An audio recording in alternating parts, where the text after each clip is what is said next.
Aš esu Simona Andrijauskaitė ir šiuo metu dirbu su komanda Simple to Act. Mes kuriame mobiliasias aplikacijas konferencijoms ir universitetams. Didžioji inovacija čia yra tai, kad mes tuo pačiu įgalinam jūsų mobilų telefoną, išmanųjį telefoną, tapti belaidžių mikrofonu. Vadinasi, tam tikrą prasme, tokių mikrofonų greit nebereikės. Bet aš noriu dar jums užduoti vieną klausimą, tam, kad truputėlį turėtume dialogo. Pakelkit rankas, kas iš jūsų merginos jaučia, kad, dar karjeros iki galo sprendimų nėra padariusios ir dar truputį dvejoja, ką rinktis. Aha, rankos kyla. Tai jeigu jaučiat viduje tokią truputėlį sumaištį, tai aš jūs galiu nuraminti, kad nors mano verslas be technologijų visiškai negalėtų egzistuoti, bet apie technologijas nei studijuodama universitete, nei baigus universitetą, netgi besimokydama mokykloje, aš nemaščiau ir nieko nežinojau. Netgi iki pat prisijungiant prie komandos ir pradedant daryti savo IT verslą, dirbau mados industrijai, mados verslo pasaulyje, kas yra kardinaliai kontrastinga.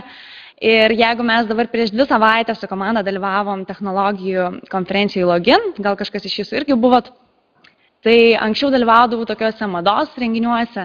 Jeigu dabar skaitau žurnalą Business Start ir domiuosi inovacijom ir verslais, tai anksčiau skaitydavau oficialiai ir sekdavau, kada mūsų produktas pasirodys fotosesijose. Jeigu kažkada dirbau toj srity, kur didžiąja dalim dirba moteris, tai dabar esu ten, kur kažkodėl vis dar karaliauja vyrai. Tai man atrodo, kad atėjo laikas tai pakeisti. Todėl šiandien turiu jums 2 žinutės.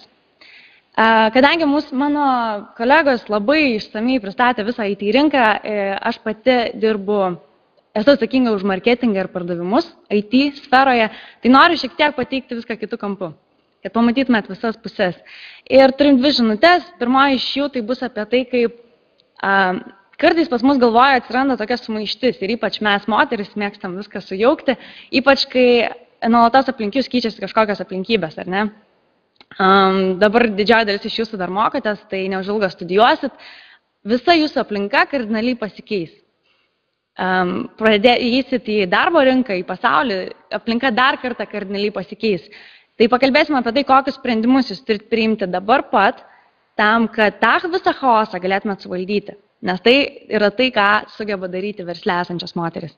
Ir antroji žinutė bus apie tai, kodėl visgi moterims IT sferoje šiuo metu yra pačias geriausias galimybės dirbti. Ir kodėl tai yra ta vieta, kur visas jūs turėtumėte būti. Tai apie tai šiek tiek vėliau. O dabar grįžtant prie pirmosios žinutės, esu pastebėjus tokį dalyką ir jeigu jūs truputėlį pereitumėt per savo patirtis kažkokias, suprastumėt, kad tai, kaip jūs reaguojate tam tikrose fizinėse, stresinėse situacijose, yra iš tikrųjų lygiai ta pati įvykių jūsų reakcijų seka, kaip jūs sprendžiat paprastas problemas versle, darbe, moksluose, santykiuose. Ir čia galima iš tikrųjų labai įdomią smegenų mankštą tokią pasidaryti. Labai stiprią pamoką aš turėjau gyvenama Klaipėdoje, kai mes išplaukėm buriuoti, tai buvo mano antras kartas jūroje. Ir mes išplaukėm buriuoti į jūrą, į rudeninę regatą. Tai buvo rugsėjo, iš tikrųjų spalio mėnesiai. Vadinasi, tai buvo didžiulės bangos. Ir aš dar dabar atsimenu, kaip sėdėjau, žiūrėjau tą jūrą, saulė šviečia. Ir mane taip smarkiai supa ir aš taip žiūriu ir galvoju, dabar tikrai galiu prisiekti, kad kai mus taip užsupa, tai yra 89 laipsnių kampas. Buvo baisoka, bet tai buvo toks pakankamai stabilumo jausmas. Kadangi, tai tolygiai įsibuoja ir tu esi prisirišęs ir žmonių yra daug aplinkui. Visas problemas iš tikrųjų prasidėjo tada, kai mums reikėjo apsukti laivą. Vadinasi, jeigu mes iki tol plaukiam pavėjui, mums reikėjo pakeisti kryptį. Tai mes su vienu vaikinuku nusileidom į apačią tam, kad suviniotume burę, kurią reikėjo labai žaibiškai nuleisti žemėn.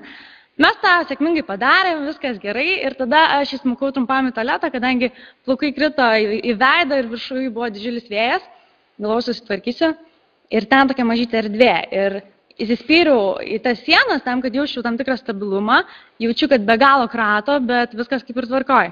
Susitvarkiau, atidariau duris Ir tada supratau, kad nežinau vieno dalyko. Man niekas nepasakė ir aš pati nesupratau, kad apsukus laivą mes pradėsim plaukti prieš vėją. Vadinasi, jeigu iki tol mus be galo siubavo, tai apsukus laivą situacija tapo nevaldoma. Ten, kur buvo iki tol grindis, dabar buvo siena ir ten, kur buvo siena, dabar tapo grindis. Realiai tai buvo visiška panika apėmė, todėl kad aš to nesitikėjau ir tai buvo visiškas nestabilumo jausmas. Tai buvo pirmą kartą gyvenime aš atsidūriau tokioje situacijoje, kai visiškai nežinojau, už ko griebtis ir ką man dabar daryti, nes nėra nei vieno daikto, kuris būtų stabilus. Tada, aišku, mane apėmė tam tikras jūros liga, momentiškai. Samiau save rankas ir sakau, Simona, reikia susikaupti ir išspręsti šitą situaciją. Susiradau stabilų tašką tarp laiptų ir sienos, kad būčiau stabiliai, atsiguliau ir po truputį viskas nurimo. Bet nurimo tai mano viduj. Audra tai vis dar šėlo. Ir tada supratau vieną esminį dalyką apie sprendimų priėmimus, apie tikėjimą savim. Supratau, kad iš tikrųjų, nors aš pirmą kartą atsidūriau tokia audroj, šitoj situacijoje aš esu buvus milijoną kartų. Ir jūs gal irgi prisiminsit save tokią situaciją arba dar būsit, kai viskas aplinkui jūs iš tikrųjų keičiasi nuolatos. Nebėra nei vieno stabilaus taško, atrodo viskas krenta iš po rankų. Atrodo, kad tu nežinai nei kur eiti, nei ką daryti. Nebesupranti, kas vyksta aplink tave. Nėra į ką atsiremti. Todėl, kad tu remiesi visom aplinkybėm, kas yra aplink tave, bet neturi to stabilumo savy. Ir tada supratau, kad man tikriausiai reikia susikurti tam tikrą ramybę savy, atrasti pasitikėjimo savim ir atrasti tą vieną dalyką, kuris man padėtų eiti į priekį, padėtų eiti iš savęs, o ne žiūrint į aplinką. Vadinasi, laikas tikriausiai nustoti kreiptis į draugės, pagalbos, kai užkumpa problemos. Tikriausiai laikas nustoti laukti to princo su baltu Ferrariu, kuris išpildys tuštumą gyvenime. Laikas nustoti skaičiuoti kitų žmonių sėkmės ir nesėkmės ir susikoncentruoti save. Ir tada, kai atrandi tą ramybę viduj, tada tampi tokiu magnetu, kuris traukia sėkmę, meilę, karjerą, pinigus, viską. Čia buvo tokia pamoka apie buvimą savim.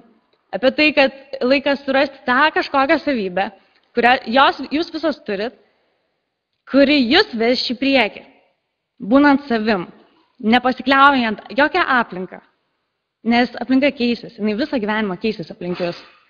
Jūs turite turėti tokį stabilumą ir tvirtai stovėti ant žemės, kad jūs eitumėt tą kryptim, kurią jums geriausia eiti. Atrasti tą sritį, kur jums teikia daugiausiai energijos ir kažką, ką jūs darydamos, net nepavargstat.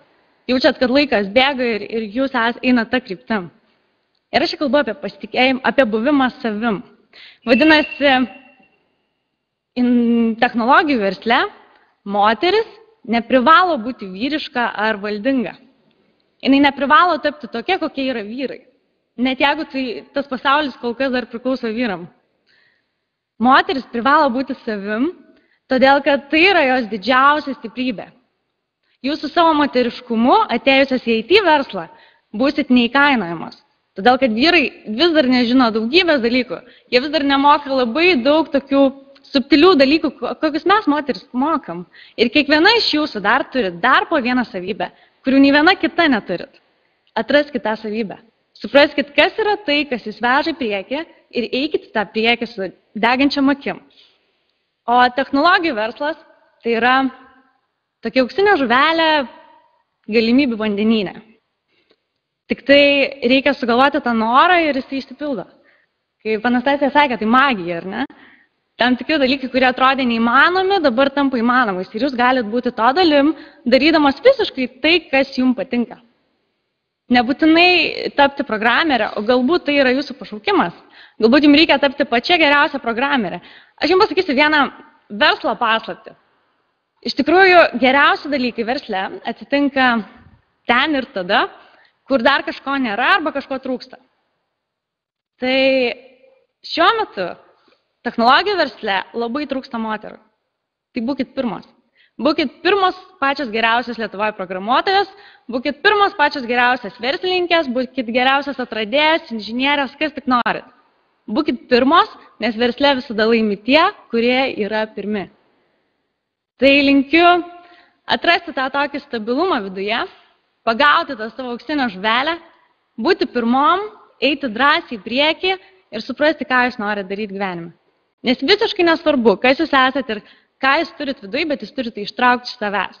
Ne iš aplinkos, ne iš kažkur kitur. Iš savęs, iš vidaus. Paklauskit savęs, ką jums patinka daryti, susiraskit nuostabią komandą, kuri jums padės tai gyveninti ir aš jums linkiu daug sėkmės. Ačiū.